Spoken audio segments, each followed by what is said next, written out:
আসসালামু আলাইকুম। আমি এখন আছি বিনোদপুর। এটা হচ্ছে সার্থক উপজেলার রবীন্দ্রগঞ্জের এরিয়ায় বিনোদপুর। এখানে ব্রিজের প্রথম ছাদটি বৃষ্টি দেখাবো। দ্বিতীয় ছাদটি ঢালাই হচ্ছে, তৃতীয় ছাদের গাডা ঢালাই হচ্ছে। এই সম্পূর্ণ গাডা ঢালাইটা আপনাদের দেখাবো। এই গাডাটা একটু সহায়তা করার আমার অন্তর খুবই ভালোবাসা শ্রদ্ধা। অবশ্যই ভিডিও ভালো থাকবেন, ভালো লাগলে ভিডিও। দর্শক আপনারা দেখতে পাচ্ছেন তৃতীয় ছাদের গাড়া হচ্ছে, ঢালাই হচ্ছে।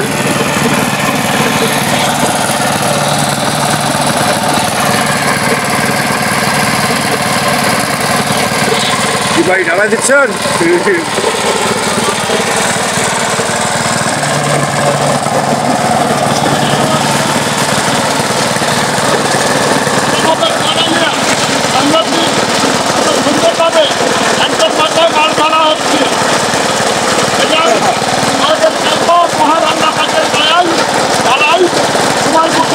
প্রিয় দর্শক, সাউন্ডের কারণে কথা শোনা যাচ্ছে না, অবশ্যই সাথে থাকবেন। সম্পূর্ণ ভিডিওটি এই গার্ডার ঢালাই হচ্ছে। এই গার্ডারের উপরেই হবে ছাদ, তৃতীয় ছাদ মানে সর্বশেষ ছাদটি হবে এই গার্ডার ঢালাই হওয়ার পরেই। আপনারা গার্ডারটি ভালোভাবে দেখুন, এই দেখতে পাচ্ছেন এখান থেকে লেবাররা ঢালাই। এটা কিন্তু বিশাল বড় নদী, এটা বিনোদপুরের নদী। এই বিনোদপুর গ্রামবাসীর, আশেপাশের গ্রামবাসীর খুব স্বপ্নের সেতু এটি। প্রিয় দর্শক দেখতে পাচ্ছেন, আবারও ফিরে আসলাম আমার বাবুল ভাই। কিছু বলার নেই গাডার ঢালাই সম্বন্ধে। ভাই ঢালাই কি হচ্ছে আপনাদের ঢালাই? হ্যাঁ, আল্লাহর রহমতে গাডার ঢালাই শুরু হয়ে গেছে। 10 মিনিট থেকে শুরু। কয়জন লোক আসছে ভাই এই ঢালাইটা করতে? 50 জন, আমরা আছি 5 জন, এই মিলে 55 জন। সারাদিন লাগবো আল্লাহ যদি বাঁচা রাখে। সন্ধ্যা 6টার ভিতরে ঢালাই শেষ হবে। সন্ধ্যা 6টার ভিতরে? জি জি জি। এই ঢালাই আপনাদের এই প্রত্যেক লেবারের বেতন কত করে দিতেছেন আপনারা? প্রত্যেক লেবারের বেতন সর্বোচ্চ 700 টাকা। 700 টাকা? আর উপরে ফোরম্যান, যারা ফোরম্যান গ্রুপ আছে তাদের বেতন 950 টাকা। ওই যে ভাই মহিলা দেখা গেছে, তাদেরকে কত করে? মহিলাদের বেতন 700 টাকা। 700 টাকা? জি 700। এটা কি ঢালাই শেষ হলে চলে যাবে? হ্যাঁ, ঢালাই শেষ হলেই যার যার গন্তব্যস্থলে চলে যাবে। ঠিক আছে। এই ঢালাইটা এটা কি বলতেছে ভাই? এটা কি যে ঢালাই করছে? ব্রিজের কি এটা? ব্রিজের এন্টের মাথা। এন্টের মাথা না? এটা গাডার বলে নাকি? এটা গাডার। গাডার, ও গাডার, এটা বলা হয় গাডার। এই গাডার উপরে ছাদ হবে? জি, এটার উপরে ছাদ হবে। 12 ইঞ্চি ঢালাই হবে এটার উপরে, ছাদের উপর। আচ্ছা ঠিক আছে ভাই, ধন্যবাদ আপনাকে কিছু বলার জন্য। আল্লাহ হাফেজ। আল্লাহ হাফেজ। প্রিয় দর্শক, আমাদের সেই স্বপ্নের সেতুটি গার্ডার ঢালাই হচ্ছে।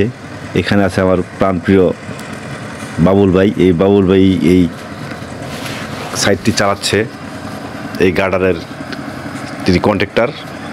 আমি তার সাথে কিছু কথা বললাম, খুব ভালোই লাগলো। উনি সমস্ত কিছু বুঝিয়ে দিল আমাকে। এখন আপনারা দেখতে পাচ্ছেন এই প্রিয় দর্শক দেখতে পাচ্ছেন এই যে ঢালাই করতেছে নারী শ্রমিক। এখানে পুরুষ শ্রমিকও আছে। এই যে দেখতে পাচ্ছেন নারী শ্রমিকরা কঠোর পরিশ্রম করতেছে। এদের বেতন 700 টাকা প্রত্যেক দিন। এই যে ঢালাই করতেছে, দেখতে পাচ্ছেন গাডার দিকে উঠতেছে। এই সম্পূর্ণ ব্রিজটা কিন্তু বিশাল বড় ব্রিজ। প্রিয় দর্শক, এই নদীর নাম হচ্ছে বটের খাল নদী। এটি বিনোদপুর, কলাগাঁও, বাংলা বাজার আরও অনেক গ্রাম আছে। এই সেতুটি হলে তাদের উপকার হবে। তারা নৌকা পার হয়ে তারা গোবিন্দগঞ্জ শহরে যেত।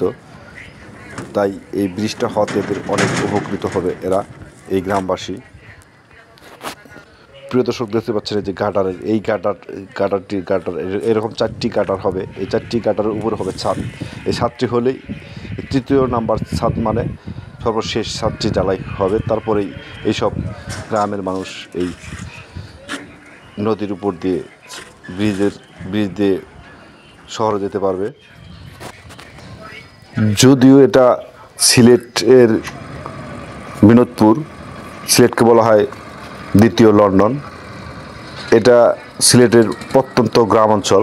এখানে আজ আজও পর্যন্ত ব্রিজ হয় নাই, এরা এখনও এই নৌকা দিয়ে চলাচল করে। আমিও অবাক যে এখন বাংলাদেশের কোনো প্রান্তে এরকম বড় ব্রিজ হওয়ার বাদ নেই, শুধু চর এলাকা ছাড়া এটা তো সমতল ভূমি। এখানে এখানকার মানুষ, এখানকার রাস্তাঘাটও অনেক কাঁচা, যদিও লন্ডন বলা হয়, কিন্তু এদের রাস্তাঘাট, ব্রিজ, কালভার্ট অনেকটাই নাই বললেই চলে সিলেটের এই বিনোদপুরের এই এরিয়াতে। ধন্যবাদ, সবাই ভালো থাকবেন, সুস্থ থাকবেন এবং সাথে থাকবেন সর্বশেষ পর্যন্ত। ভিডিওটি ভালো লাগলে অবশ্যই লাইক, কমেন্ট, শেয়ার করবেন। এই যে দেখতে পাচ্ছেন ব্রিজ, সম্পূর্ণ ব্রিজ প্রথম দ্বিতীয় ছাদ হয়ে গেছে, তৃতীয় ছাদের গাড়ার ঢালাই হচ্ছে।